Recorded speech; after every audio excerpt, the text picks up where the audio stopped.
Hello বন্ধুরা, তোমাদের তো দুপুরেই বলেছিলাম যে আজকে চিলি চিকেন বানাবো। তো দেখো, চিলি চিকেন আমার বানানো হয়ে গেছে। তো এখন হচ্ছে আমরা খাবো।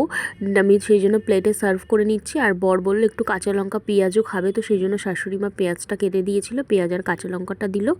আর জানো তো, আমরা ভেবেছিলাম যে দোকান থেকে রুমাল রুটি নিয়ে আসবো, রুমাল রুটি দিয়ে খাবো। বাট আমরা না ওই ময়দা, আর ওরা তো ওখানে তোমার খাবার সোডা এই সমস্ত কিছু দেয়, তো সেগুলো খেতে চাইছিলাম না বাইরের, সেই জন্য। আর আমার শাশুড়ি মা খুব সুন্দর নরম রুটি করে, মানে আটাটা এত সুন্দর মাখে, আর রুটিটা একটু বড় করে করে, তো রুটিটা পাতলা হয়, বেশ সুন্দর লাগে খেতে। তো আমি বললাম দোকান থেকে বেকার আনতে হবে না, মাই খুব সুন্দর রুটি করে, তাহলে মাকেই বলি মা রুটি করে নিক বাড়িতে। তো দেখো, মা রুটি করেছিল, আর ক্ষীরকদম নিয়ে এসেছিলাম, সেটা সন্ধেবেলায় আর খাওয়া হয়নি, তো সেটাই রাত্রিবেলায় দুজনের জন্য দুটো নিয়ে নিলাম। তো দেখো, প্লেটটা আমি সাজিয়ে নিয়েছি, একটা প্লেটেই আমরা দুজন মিলে খেয়ে নেবো। তো কেমন লাগলো সবাই জানিও। সবাইকে শুভরাত্রির অনেক অনেক শুভেচ্ছা। আর তোমাদের ওখানে কেমন ঠান্ডা পড়েছে জানিও, আমাদের এখানে ভালোই ঠান্ডা।